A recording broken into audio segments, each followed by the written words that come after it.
Hi, I'm Jasper Pattendon at Wycombe Wanderers, and you're listening to Wycombe Sound. The Wycombe Wanderers Show.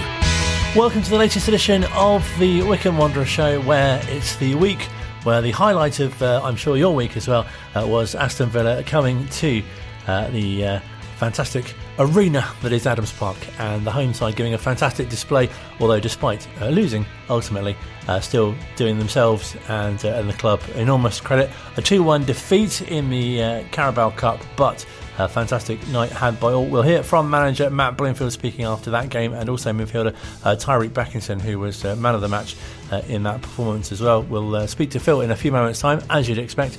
We'll review that and look ahead to Saturday's trip to Bristol Rovers.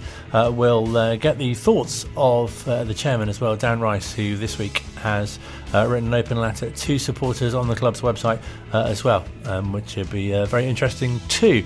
Plus, we'll hear from Pep Guardiola. No, really, it should have happened last week. I'll explain more in a second. Still funny, I'm sure you'll agree. I hope you'll agree. You might not agree.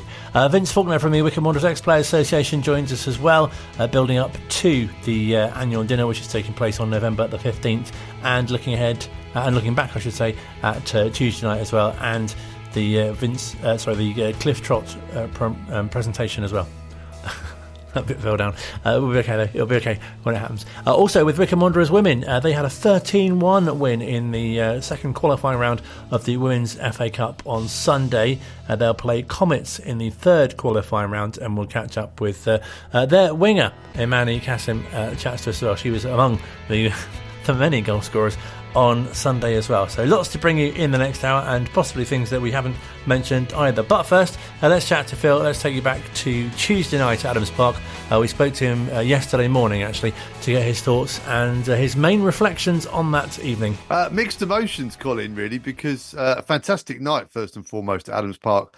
Under the lights, over 8,000 fans in, which was wonderful to see, and a fantastic game to watch. So hopefully the people that did make the journey to Adams Park enjoyed the experience, enjoyed the game, and are already looking at purchasing tickets for our game against Crawley a week on Saturday. It'd be wonderful to see more people getting behind the team in the league. But then the other sensation, and this feels a little odd, having just played a team from the Premier League who's playing in the Champions League this season, who put out a strong side last night, is a little bit of disappointment, because I thought we had enough chances to get something from the game and at least take it to penalties. And, to lose narrowly at the end felt hard to take, actually, because the performance was that good. But, the overriding sensation is pride from the team performance and to see Adams Park full and with a great atmosphere.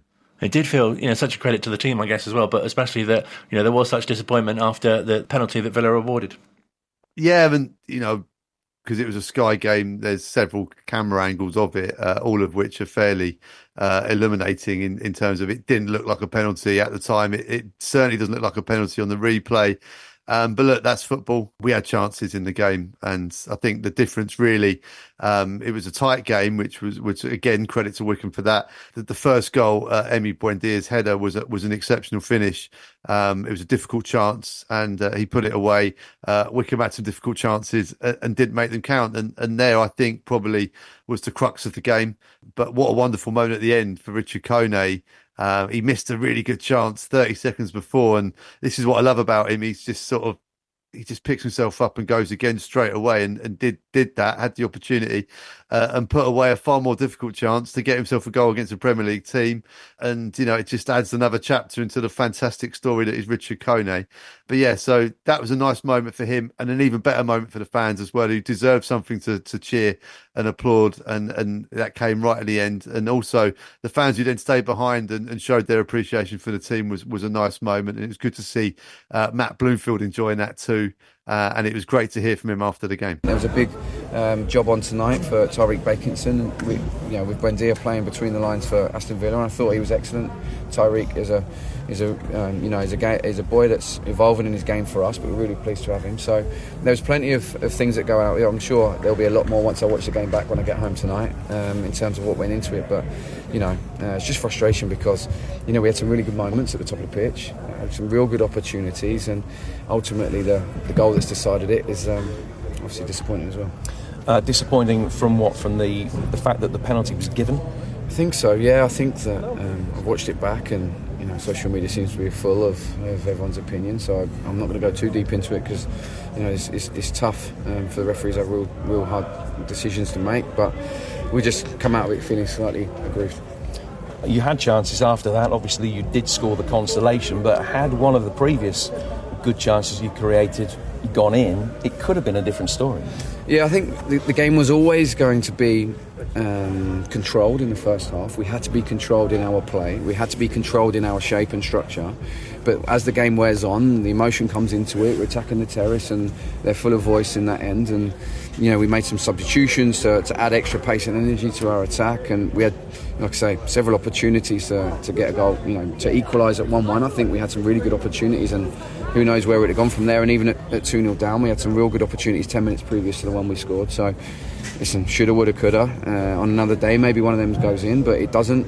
But we kept plugging away, and to see the way the boys kept going, and Richard gets his goal, he's going to be a good player for us. So, that's that mixture of emotions. You've been very magnanimous about the award of the penalty, but have you had a chance to speak to John Busby about it? Not yet, no. I'll discuss it with him. Like I said, look, I'm not here to. I don't think it's right the way managers speak about referees certain times. I'm here to give my opinion, and I will do so, and I'll speak to John in the correct manner. I think that any manager would feel aggrieved with it's not his. I think the other way is, he's been given a decision to make for a situation, and he has to make that decision at that moment. It's tough for referees when players fall the way he did tonight. But yeah. Thank you, Matt. Right, so 3 defeats as a player and manager against Villa now. Are you starting to think it's never going to happen? Cool, that's a bit strong. I think the other 2 games was as a League 2 club. Was one of them as a League 1 club. 2 playing against Premier League international footballers. Buendia Port for 40 million. I'm not sure about that. If I get to play them another 3 times, I hope that we'll be doing something right playing against Premier League opposition. They had a lot of quality in the pitch to be fair tonight, didn't they? Yeah, they did. So we had to be really tactically sound to try and nullify that. Some incredible footballers out there on show, but we've got some decent players ourselves, and I'm really, really pleased with the way they play tonight. How proud are you of yourself as well, Matt? Because it looked like you'd helped tactics Emery at some point in today's game. I don't think you're going to get me quoting that, mate, if I'm honest. It was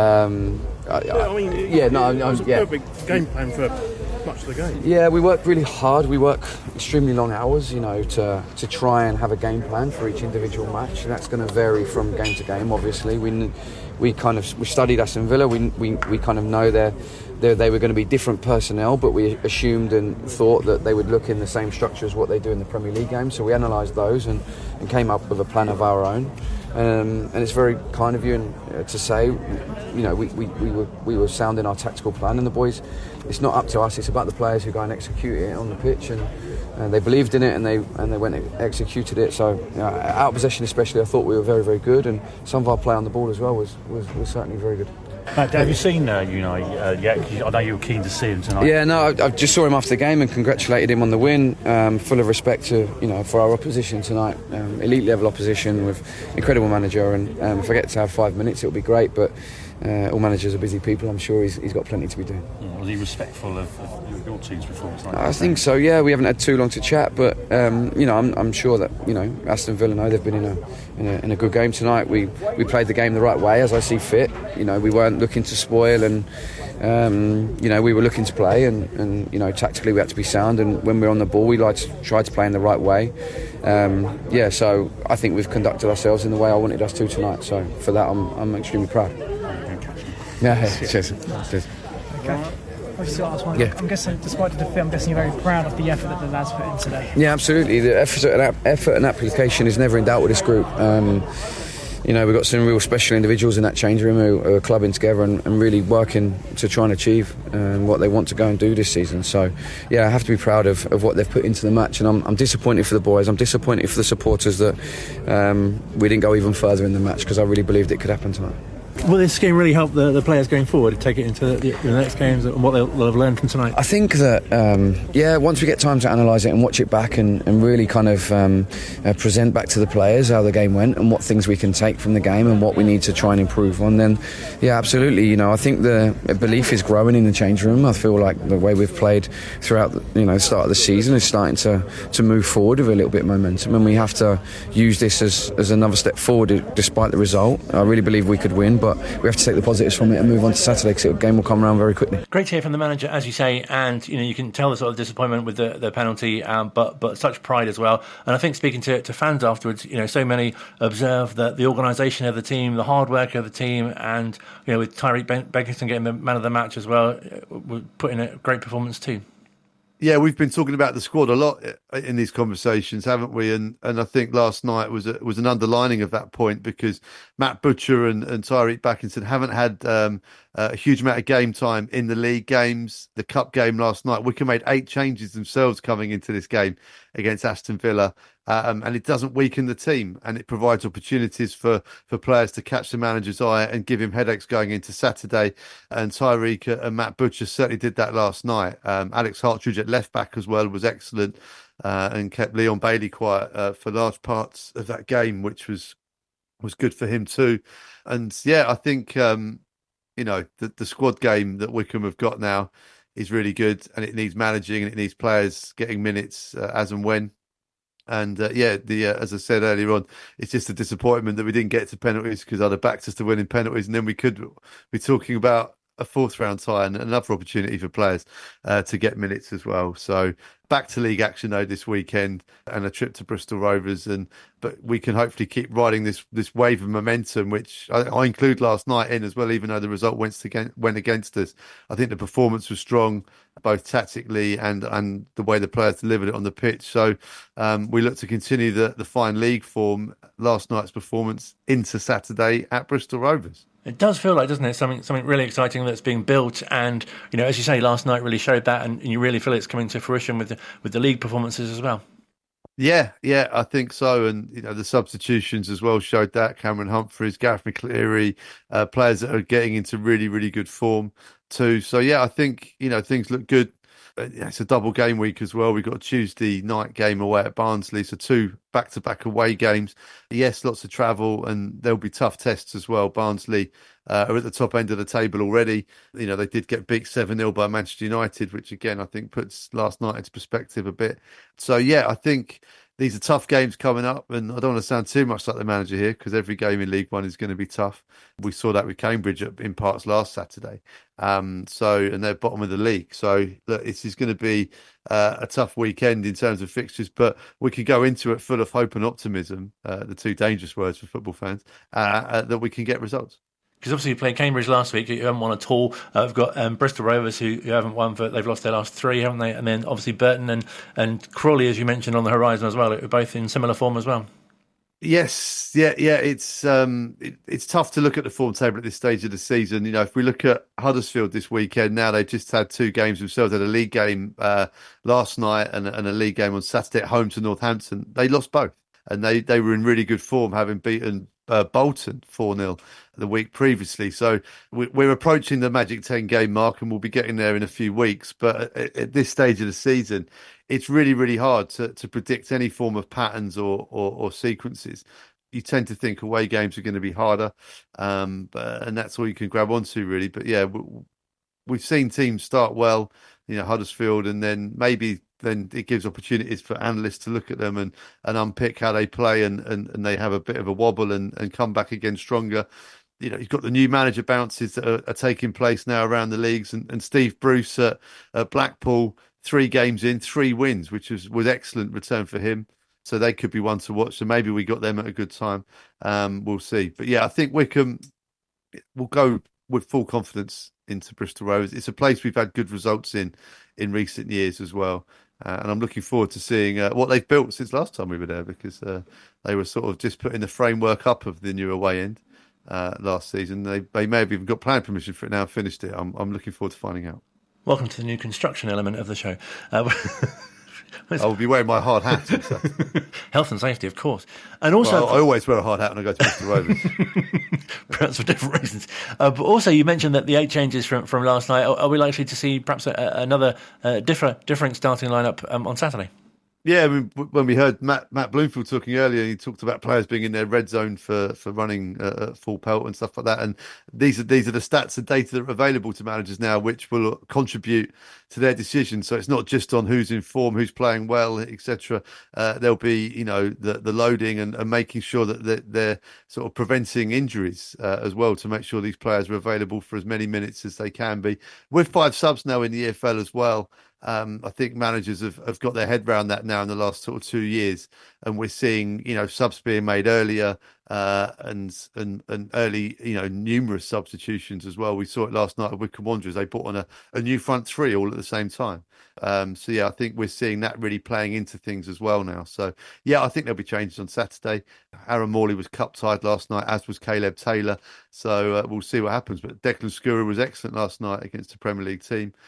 So we talked about the cliche headaches for managers, and we talk about the good headache that Matt Bloomfield has got this week, because lots of players presenting a good case for why they should start on Saturday.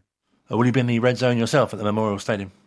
I think constantly in the red zone, as a reporter, when you're travelling around, visiting wonderful service stations at all hours of the day, I feel like I'm constantly in the red zone, or dare I say, the danger zone.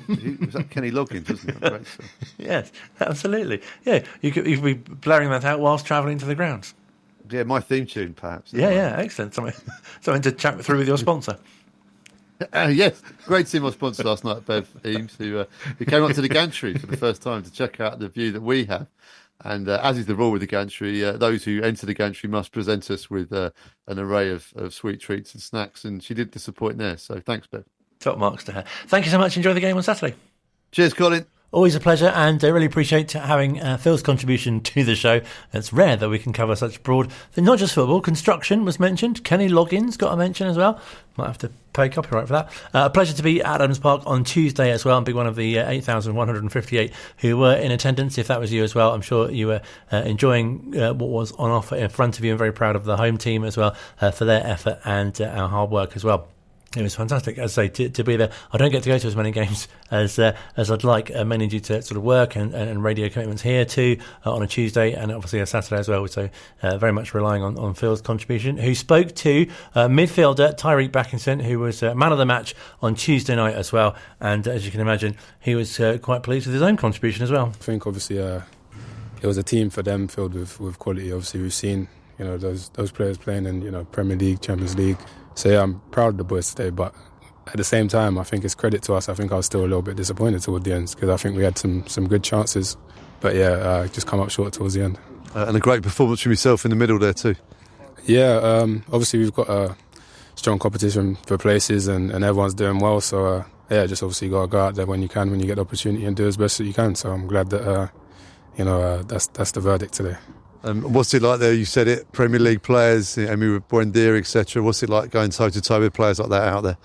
Yeah, I think it's always a great opportunity for players not there at the moment, and obviously you can kind of judge where you're at compared to where they're at, and the difference that you need to work on and things like that. So it was a great experience for me personally, and I think for the boys and even the fans as well. Obviously you saw them come out here in numbers, and I think that's the best atmosphere I've seen here so far. So yeah, I think just a great occasion for everyone. Yeah, I was about to reference great atmosphere here, and the fans really helped pull you through some moments there today too. Yeah, of course. I think they were fantastic today, so it's really good to see them come in their numbers, and hopefully we can see that again soon. And rewarded with a goal at the end there, which I think was very important. Wycombe fans, deserve that too, and Richard popped one in the end there. Yeah, of course. I was really, glad for them, so that they could celebrate a goal as well, because obviously, the support was so good throughout the game. It was only right we gave them something to, a goal to cheer for. You've referenced the squad depth here as well, and rotation for both teams, but a really good cup game nonetheless. Yeah, of course. Like I said, I think we've got what I think is a really strong squad this season, and I'm really proud of everyone that's been, we're all kind of pulling in the same direction. So yeah, we just obviously want to make each other better in the competition and only improve us. And back to league now on Saturday as well, and a strong performance tonight, and we can roll that into Bristol Rovers on Saturday. And the momentum in the league is building too, so another good opportunity Saturday. Yeah, of course. Obviously, we know it's going to be a tough test. I don't think there's any easy games in this league, especially in these cup games like we've seen today. But yeah, we'll prepare as we do every other game and give it everything. Great to hear from Tyreek on the show. You can hear that full chat with Phil on Wanderers TV, of course. Much talk about the crowd as well. It was the second highest home league cup attendance of all time. Fantastic effort from everyone. It was really great walking up to the ground on Hillbottom Road and just the cars and the fans walking along and hearing the chat as well. Really brilliant atmosphere, both in the run up to the ground and at Adams Park itself. Fantastic under the lights as well. Something which was acknowledged by Chairman Dan Rice, who's written a message to Wycombe Wanderers fans following their phenomenal support. It's on the website, but if you haven't seen it, you can imagine Dan Rice saying this, although it will sound a lot like me. On behalf of the Board of Directors, I'd like to express our gratitude for all the hard work and dedication of everyone at the club throughout the build-up to the game and during the night itself. While the results didn't go our way, it was a clear reflection of the progress we are making both on and off the pitch. We're proud to have seen an enormous amount of praise from the football community, and the commitment and professionalism displayed by everyone was incredible. Nights like that remind us that we are on the right path, and we have no doubt that there will be many more memorable moments ahead. We should all be very proud of what we have achieved together and be excited to see where the journey takes us. Thank you to everyone for playing their part. The words of Chairman Dan Rice, and you can find that on the club's website as well. But if you haven't had time or don't access the internet, I've passed it on to you here on the Wycombe Wanderers Show on Wycombe Sound. Across High Wycombe and South Buckinghamshire, and on your smart speaker. Play Wycombe Sound. This is Wycombe Sound. Still to come on this week's edition of the Wycombe Wanderers Show, we'll hear more from manager Matt Bloomfield looking ahead to Saturday's trip to Bristol Rovers, and we'll catch up with Wycombe Wanderers women's winger Emani Kassem as well, who was among the goal scorers on Sunday's 13-1 victory in the FA Cup, the Women's FA Cup, of course, second round qualifying against Milton. But first, let's take you back to the 1960s. No, really, when central defender Vince Faulkner was playing for the club at Lokes Park, of course. But I've been speaking to him this afternoon as well, because he's now a committee member of the Wycombe Wanderers Ex-Players Association. Much to cover with him, as, of course, he was at the game on Tuesday night as well, and can tell us more. Well, absolutely right. I mean, so there was a crowd of just over 8,000. I thought they brought a good support as well, and they were quite vocal and very friendly. We had a lot of people down in the sort of boxes where we were playing, sort of great respect to Wycombe and saying how well we'd played, and we were unlucky, and it was a dubious penalty and all that sort of thing. But no, it was a good evening out, and I thought the lads acquitted themselves well, and I was very pleased with the performance for them. And a great advert for what Matt Bloomfield's trying to do as well, with the team, so organised and so so full of energy as well.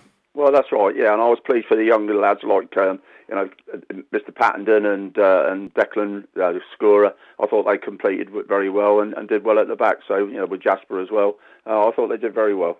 A really great opportunity for youngsters, but also more established players as well. It was a great landmark for Josh Scowen, who captained the side on the night for his 500th appearance in his career. Right. That's right, absolutely right. Yeah, no, I thought that they're gelling very well together. I know there's a good. There's a good team spirit within the squad, and this all comes to fruition because I saw a couple of the older lads who were there in the evening and got speaking to them, and it's all as we use the word Wycombe, it's a family, so it's all good, all good. And really inspirational for up-and-coming players as well, to see players like that, and David Wheeler as well, who's nearing his double century of appearances as well. Well, that's right. Yeah, it was lovely to see him back out there again because, he's had a sort of an injury spat this year as well. So, no, I was well pleased. And as I say, the evening I thought was a credit to Wycombe Wanderers Football Club. And great to see how well the new signings are settling in as well. Yeah, that's absolutely right. Absolutely right. Yeah, and I think, we're starting to meet a couple of them as well. And, I think the club is, with the new owner and everything else, it's hopefully all coming together, and especially when, the new group training ground gets all sorted and everything's sorted out there, hopefully things will improve even better. And do occasions like that really jog your memory as well to when there were big attendances and big games that you featured in as well? Well, that's absolutely right, yeah. I mean, so, when I started off down at Wycombe, we had 5,000 or 6,000 home crowds all the time, and when we were in the Isthmian League. But no, it all brings back lovely memories, and, as you know, we said before, we've got lots of ex-players that are still in sort of contact all the time, and no, it's really lovely to reminisce. It's incredible as well to reflect on, with the ex-players dinner this year, the theme of 30 years in the Football League. It's incredible, isn't it? Well, that's right, yeah. I'm going to say that's obviously the one we've got down. That's on November the 15th. That's our big sort of asset throughout the year for our charity, which this year, just to bring it to mention to everybody's mind, is Alzheimer's and dementia. JDT this year with John Bignell, I think, is presenting the evening, and we're looking for a good turnout and obviously a good thing, for money for the charity. So, that's our fourth event of the year. That will culminate in giving Alzheimer's their charity sort of funds for the year, and we're hopeful that we're going to do at least as well as we did for prostate cancer last year. I've been fortunate enough to attend the last couple, and there are so many, benefits to an event like that. In that, they bring together former players from different generations who can share their memories, ex-teammates as well, but also great for the fans to be able to rub shoulders with some of these people too. No, that's absolutely right, and it does bring, as you've said, it's the 30-year history that we've got going on. So all those players are going to be invited back again, and hopefully we'll be able to turn up. Unfortunately, of course, we have lost a couple over that period of time, but we do look forward to a good evening out, and and long may it continue. Are you able to tell us just some of those who will be in attendance? Well, I hope John Maskell will be there, and Keith Searle, and I think Keith Ryan will be there, and there's going to be lots of people there, so it's they're all going to be there. And yourself, of course. Well, I should be there only as a committee member of the Ex-Players Association. That's right. But I think most of the squad are going to be there, so we're looking forward to that. I don't know if you heard, we had Len Worley on last week, and he was paying tribute to the likes of yourself who do such a great role in. I'm sure you're far too modest to say, but a great role in keeping the Ex-Players Association going, and obviously JDT and Alan Hutchinson as well. But so many, it's such a sort of great thing to be able to have at a club. Well, that's right. As I said earlier, without boring you with the name of the word family, but we are all there. I think, as we mentioned many times when I've been on before, we've still got the six of us who still play golf twice together every week, and it's Keith Samuels, Les Merritt, Keith Searle, myself, Colin Bunting. We all play there, and we keep in touch, and it's twice a week, and it keeps the family spirit going. That's incredible to imagine. Well, perhaps you can say, but however many years it was ago that you first met, and then you're still doing that today. Well, it's 60 years ago now, because we all joined basically. Colin Bunting was there in the late 50s. I joined in 63 along with Keith Samuels and everybody else. So it's 60 years plus that we've all been friends and kept going together and still got the camaraderie. And is your golf improving as a result? No, unfortunately not. But there you go. We keep trying, but it's the camaraderie and it's the exercise and everything else that keeps us going. And I'm sure you never tire of remembering occasions and things that you've been through together in the dressing room and on the pitch.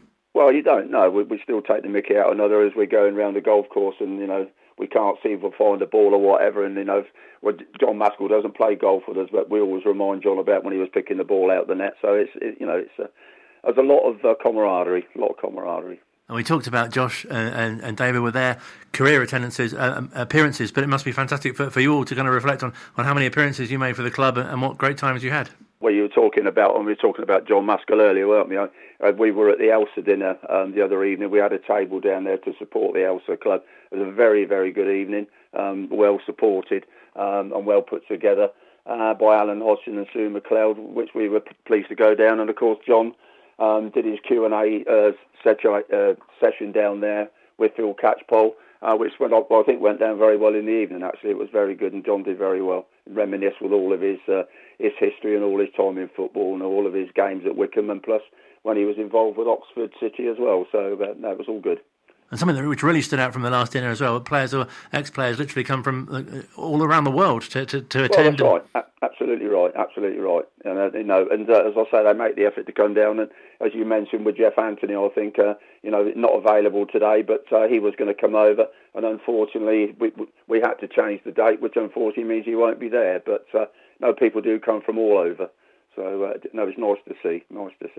And I guess as well, many people just rely on that feeling of community that you've all created, and that you all do keep in touch, and events like the bowls and the quiz and the golf days are so special. I think there was one other thing that is just coming to the fore as well. On January the 4th next year, we're looking forward, hopefully, to getting to do the 1975 squad as 50 years to the day when they played with the Middlesbrough 2 games. So that's going to be the next venture, I think, that JDT is going to be seriously working on once he's got the dinner over. It's incredible to think how far the club has come in that time as well, because we were talking to Len, obviously, about the first trip to Wembley, and as you say, there was that momentous occasion against Middlesbrough and some of the names that played in that, and then, since we've obviously been in playoff finals and FA Trophy finals. That's right, absolutely right, yeah, but as I say, going back to 50 years with that squad and with the Middlesbrough game, because they are all of, I think with the names of the people, you've got people like John Maskell, Paul Birdseye, Gary Ham, Keith Mead, Alan Phillips, Terry Reardon, unfortunately no longer with us.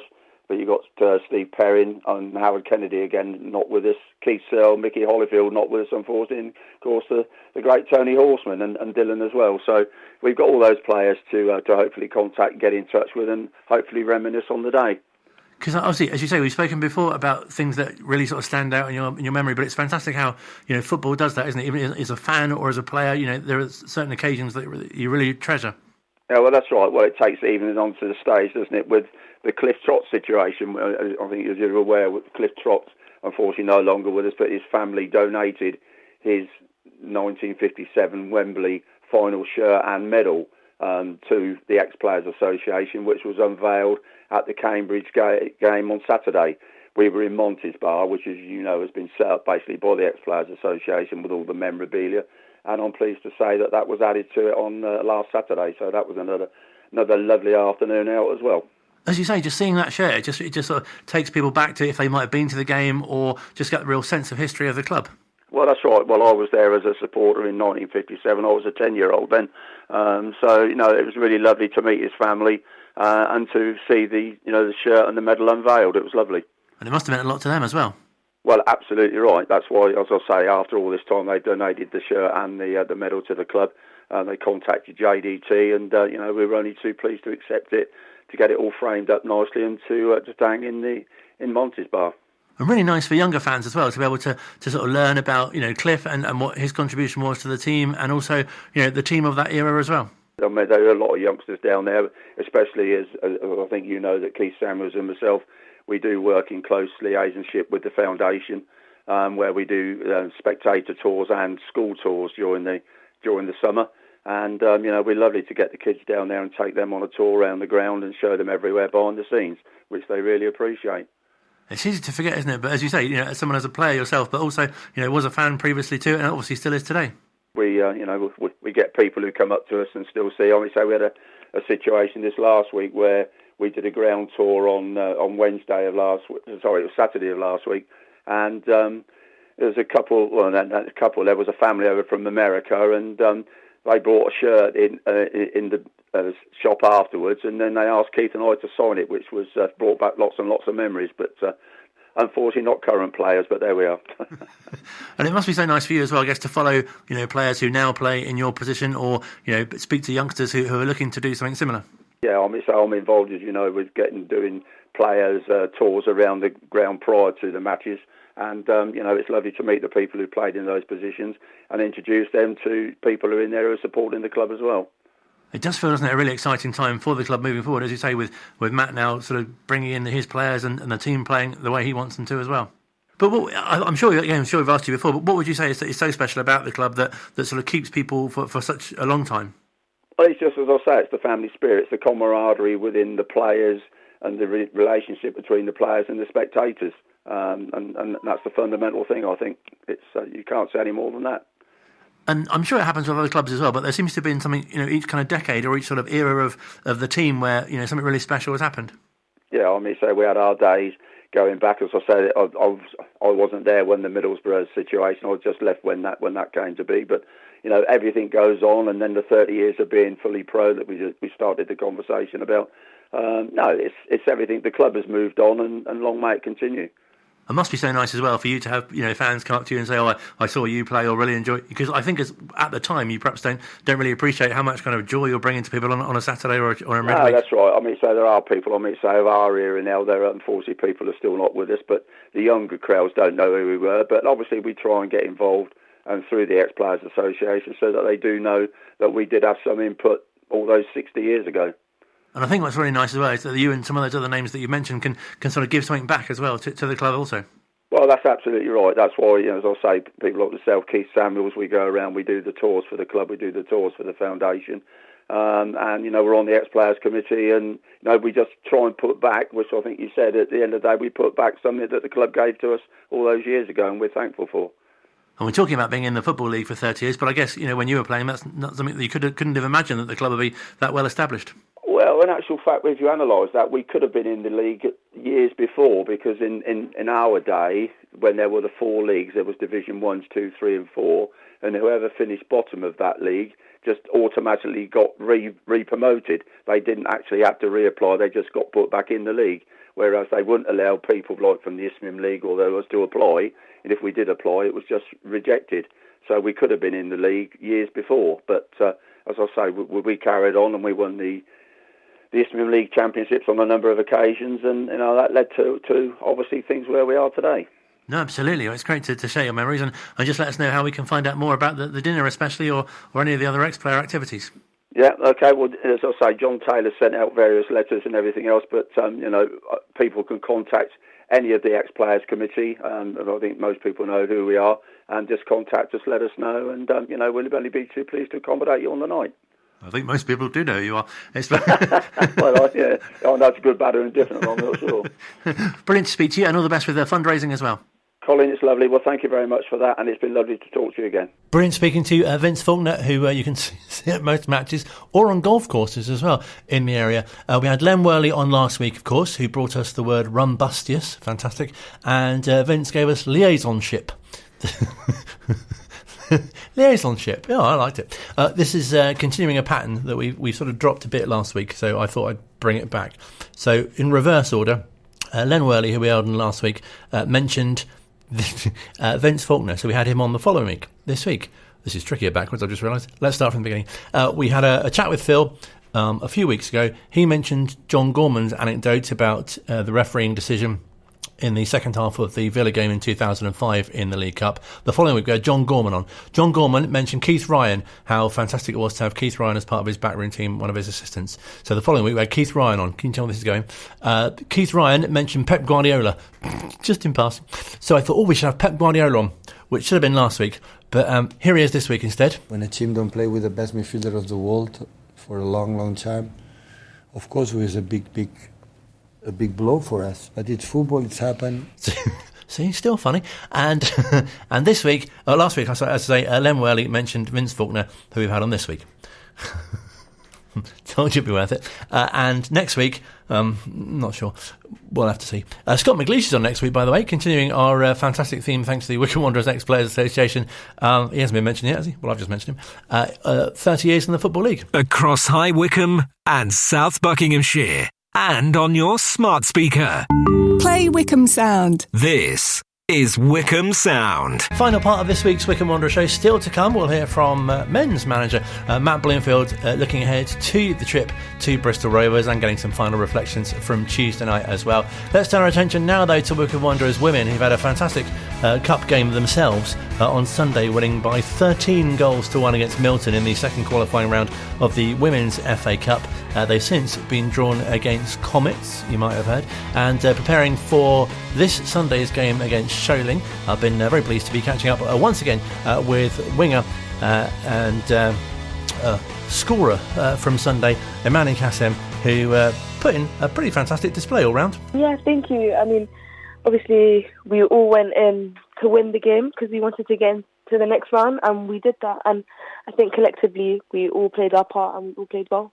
And I know, obviously, speaking to you at the media event before the season, but does it feel, such a good way to be starting the season? Because I think, you ended the previous campaign in such good form as well, and at the Sponsors Cup match as well, put in such a great display. So it must be so great for you all to be firing again, especially with the new signings as well. Yeah, definitely. I feel like this season we have a lot of potential in the team now.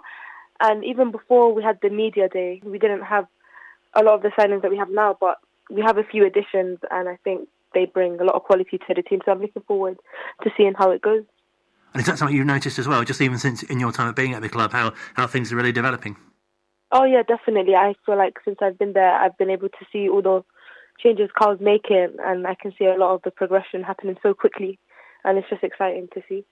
And I know when we spoke to you before as well, and obviously your position as the winger is so exciting for you and for fans as well, just to be able to see, what you're going to sort of do next. Yeah, I mean, definitely as a winger, I feel like my main role, like I said in my previous time when I was speaking to you, was how I like to obviously assist and score. However, I do like to entertain the crowd. So, yeah, I'm really looking forward to carrying on playing in that position. And as you say, with the new players arriving, it's a great opportunity for you to kind of link up and get more of the ball and get more more goal opportunities as well. Yeah, definitely. I feel like we're clicking I feel like we're gelling really well together, and I feel like we're bringing a lot of outcomes, and we all collectively play well together, especially the new additions front line. Like, I feel like we're all combining really well, and there's a great chemistry between us. Yeah. And Carl was saying in the build-up to the season, he's looking for more creativity and more attacking this season, and obviously that's something that suits your game as well. Yeah, definitely, and I feel like he has been a great scout and he's brought in them players. So, yeah, it's going to be fun playing this season with the girls. I'm looking forward to it. So what was your main feeling after Sunday, obviously having so many goals, so many players contributing as well? Yeah, I mean, Sunday's feeling was amazing, and I hope we can bring it for the next cup game. It was amazing. Do you know much about Comets, who you'll be facing next? Honestly, I don't know who they are. I know they're based around me, so that's interesting. But yeah, I've never heard of them, but I hope it's a good game. And is it nice to come up against, perhaps, teams from different levels in the women's game in the pyramid, and just to, test yourself? And I know in pre-season as well, you face teams from different levels as well. Yeah, definitely. I think it's really interesting because you never know who you're going to play. Like, sometimes it can be a bit of a challenge, and sometimes, we can get through the game quite easily. And yeah, I feel like just not knowing who you're playing next is just really interesting. And it's a bit like, you go into the game a bit nervous because obviously you don't know who you're playing, but, I'm confident with the team you have that we shouldn't have any worries going forward. Does it really help as well to have, so many players in the Wycombe team who've played at different levels and at different clubs as well, and they can bring that experience too? Yeah, I mean, a lot of new players have come from higher levels, so I think it takes away the nerves of if we do play against a harder team, we know we have players with experience now, so hopefully, we can go in and smash it. And so many younger players as well in your team, which must be a great blend for you as well, to have those who've experienced, but also those who are young and coming up as well. Yeah, a lot of the girls are young and a few of us are older, so there's a great mix in the team, and, especially with the young ones being so good, you can't even tell they're the young ones in the team. Like, everyone just blends in really well. And great, I guess, obviously, the feeling after Sunday, going into this Sunday's game as well, that must give you a great boost in terms of confidence and a great run that you'll be on now. Yeah, definitely. I'm excited to get back to the league game because we're still on our mission to get promoted. So obviously this is just another game that's to bring us closer to our campaign. So yeah, I'm looking forward to it actually, and I'm looking forward to getting the win and the 3 points. And does it feel like for you personally, but and for the team as well, that this season, promotion definitely is in grasp and you've got the resources to achieve that? Yeah, definitely. I feel like that's one of the big questions, and in my opinion, I feel like we've definitely got it in our hands. We just need to perform like how we train, and we should have no worries. And I know we asked you last time we spoke as well, but do you have sort of personal goals and also collectively that you'd like to achieve this season as well? Yeah, I mean, I would like to score as many goals as I can for the club and get as many assists. So yeah, I'm looking forward to contributing and moving forward with that. Well, it's been brilliant to speak to you again. Thank you so much for your time. Thank you so much. Speak soon. Great chatting to you, Emani, and do look out for her more in terms of on the wing and also scoring as well as Wycombe Wanderers Wounds season continues. Let's reflect now more though on Sunday's fantastic 13-1 victory over Milton in the second qualifying round of the FA Cup. I'm very pleased to say we can chat to Darcie from the Foundation who joins us. It must have been quite special to have been at the game and also to sort of see how that kind of unfolded in terms of the goals. Like, you couldn't have imagined that there'd be quite so many. Knew it was going to be a good game. We put on a good performance against Milton in the League Cup last season where we travelled away to them and won 6-0. So we knew that Wycombe would be capable of scoring a few goals. But I don't think anyone was expecting 13, even though the 13th was an own goal from Milton, which was probably an unlucky number 13 for them. But it was a great game. I just think it was such a good moment for the girls to get a few goals under their feet, especially Kayla Potter. It was only her second game for the Chairgirls. Racked up 5 goals and 2 assists in 45 minutes. If that's not a confidence boost, I don't know what is. So it was great. No, definitely, and so impressive to see the new signing settling in so quickly as well. Yeah, it's been fantastic. But so Kayla Potter and Danielle Pudford signed not last weekend, but the weekend before for the Chairgirls. They both have good experience in higher tiers. Danielle, especially, she played in the Championship. She's got a lot of experience, which will be so valuable to the team. Have a bit of an older voice, a responsible older voice in that midfield to help guide the team. And Kayla is just fantastic up front. She's, as we can see, 6 goals in 2 appearances, a very well-proven goal scorer. So it's a great move for the team and getting some good new faces on the pitch. And Jess Watkins, who we'll be speaking to next week, she looks a great signing as well. Yeah, she is. She got a brace on Sunday in the game. She had a great game. She played, I think, the full 90 minutes. So another good performance for her. And hopefully this weekend head away to Shoaling, another good opportunity to get some good goals in. But she's looked great and settled in perfectly as well. And we spoke to Emani obviously earlier, and she was on the score sheet as well, and she's creating some really good things, but scoring herself as well. Yeah, a brace for her as well on Sunday. We had 2 braces, and she got the first one. It's good for her to get a few goals in as well. She's such a good player. She's got such a good following as well. She's well known for her football, much like Jess is. So it was nice for her to get some home goals and get that score sheet, that goal tally running for the season. And great to see Latifa among the goals as well. We spoke pre-season about some of the players who've worked their way up and doing so well in the first team now. Yeah, Latifa, did you say? Yes. Yeah, it was her first goal for the club on Sunday, so I think that's a nice moment for her as well.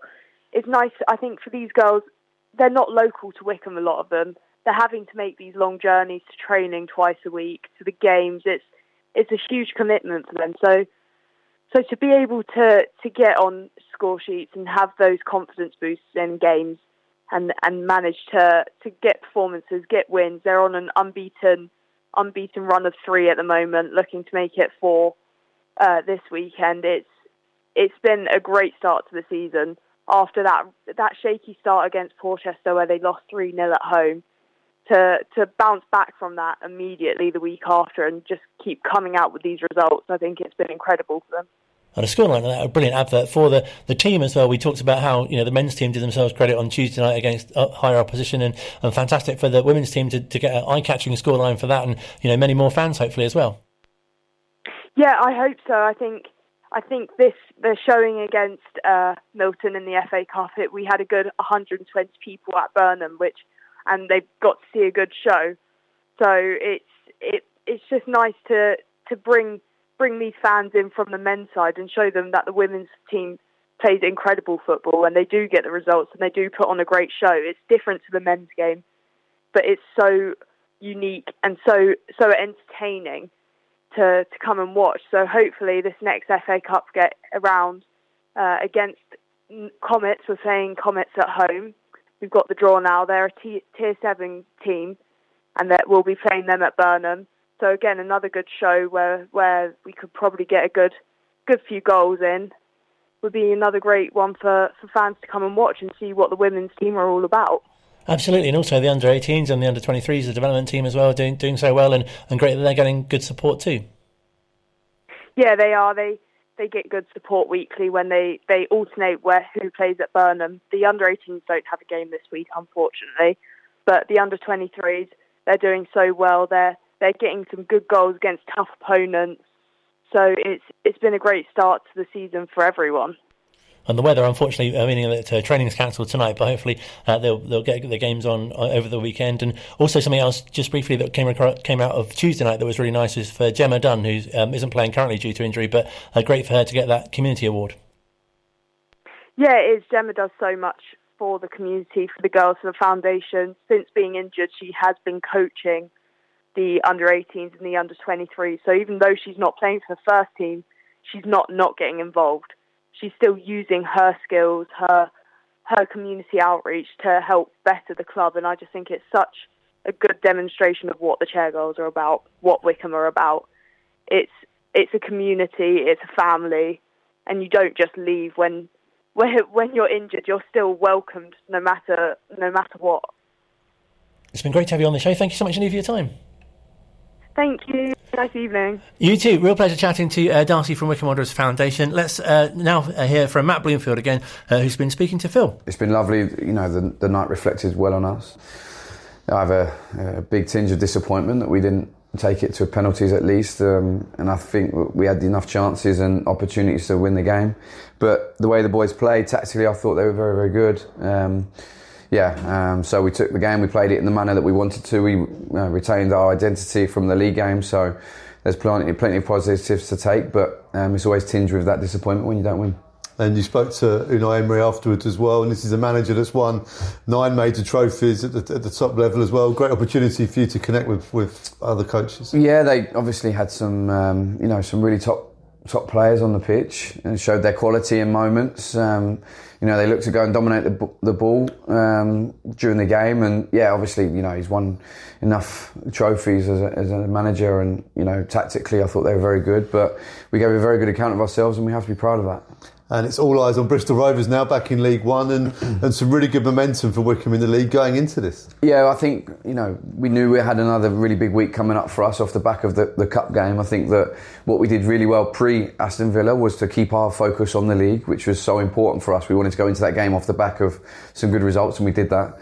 And now, that's been and gone. It was a good experience for everybody, but all eyes on Bristol Rovers. I think Matty's recruited really, really well over the summer. Obviously spent some good money and recruited some good young players, so we know we're in for a tough game down at Bristol. It's always a tough afternoon going, the atmosphere is always good, and I've always found it tough going there, so we know we're in for a big game, but we've had a little bit of momentum in the league. We want that to continue for us. They've had some sticky results of late as well, but he's been there a little while now, had the window.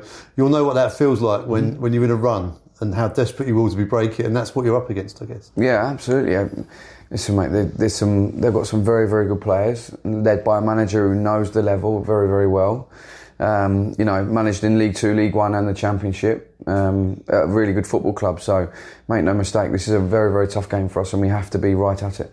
And it's a double game week, and it's 2 away games as well, which on one hand is great time, lots of time together as a squad, but lots of travel and lots of pressure on the bodies. Yeah, absolutely. Again, we're right in the middle of a really busy 7-game run in 3 weeks, so we have to make sure we're ready to rotate and keep the energy on the pitch. At the end of last season, when we had the good run of results, we were.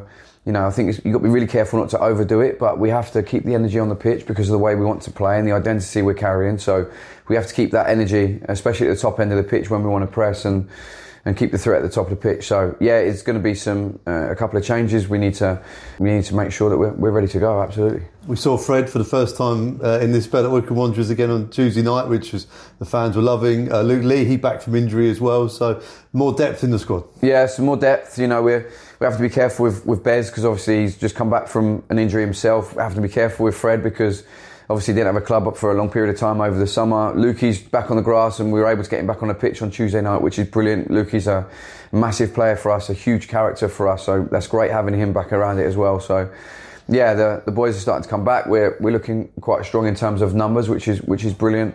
So it all points towards added competition, which hopefully, as we've spoken about, heightens the competition and the performance level, which is what we want. Wishing the team all the best for Saturday at Bristol Rovers. Don't forget you can hear more of that chat with the manager and Phil on Wanderers TV. It's on pre-match drills as well. A bit more on the return of Luke Leahy. Fantastic to see him back on the pitch on Tuesday night as well. Hope you've enjoyed the show this week. As I say, back next week. Among the highlights, we'll have Scott McLeish on, Jess Watkins from Wycombe Wanderers Women as well, and much more. Hear more from the manager as well. Of course, 2 games to look back on, and a busy fixture schedule continuing as well. So hope you enjoy the full match commentary if you're not going to Bristol Rovers here on Wycombe Sound and on Wanderers TV. Kick-off on Saturdays at 3. Unusual. So 3 o'clock kickoff on a Saturday, and then there's Tuesday night's game as well. So much to look forward to here on Wycombe Sound. Don't forget, if you're not around on a Thursday from 7, you'll be able to catch up with the podcast version wherever you get your podcast from.